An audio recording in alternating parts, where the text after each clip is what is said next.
बागेश्वर धाम के पीठाधीश्वर पंडित धीरेन्द्र कृष्ण शास्त्री गोपालगंज में हैं।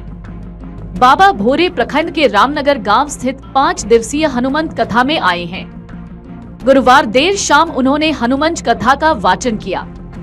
बाबा ने कथा की शुरुआत में ही कहा कि जब बिहार में आने का कार्यक्रम बनता है तब कुछ लोगों के पेट में दर्द होने लगता है और लोग अनाप शनाप करने लगते हैं।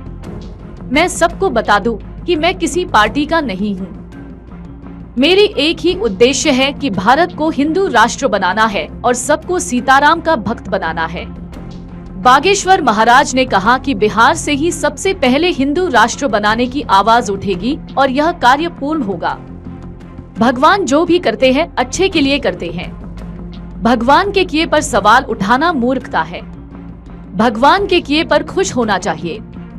आप गुरु के द्वारा दिए गए ज्ञान के दीपक को पकड़कर आगे बढ़ते रहे, आपका कल्याण अवश्य होगा।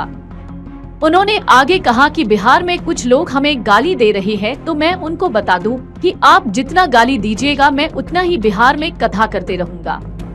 ज्यादा गाली दीजिएगा तो मैं बिहार में घर बनाकर बस जाऊंगा। 5 दिनों तक चलने वाले इस कथा में देश के कोने कोने से लोग पधार रहे हैं। बता दें कि पंडित धीरेन्द्र कृष्ण शास्त्री यूपी के कुशीनगर से सड़क मार्ग से संध्या के लगभग 5 बजे मठ पर आए, जहां मठ के महंत हेमकांत जी महाराज व अन्य संतजनों के द्वारा बागेश्वर बाबा का स्वागत किया गया। स्वागत के बाद इस अवसर पर देश की प्रख्यात महिला चिकित्सक व राष्ट्रपति पुरस्कार से सम्मानित डॉ शांति राय व मुख्य यजमान अजय राय द्वारा आरती की गई।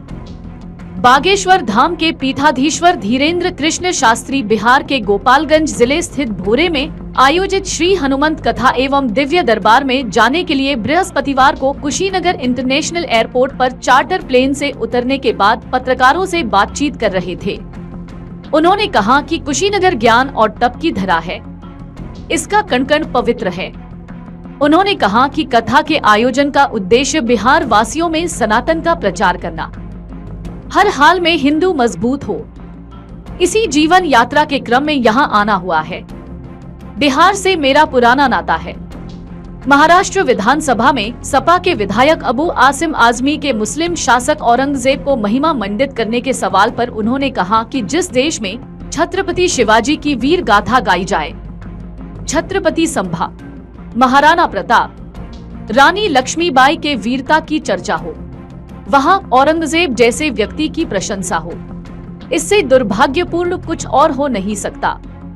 देश की बयार बदल रही है, देश की दशा और दिशा दोनों बदल रही है। एक एक करके सब चुकेगा। निश्चित रूप से पुनः प्राचीन भारतीय संस्कृति का ध्वजा पताका फहराएगा।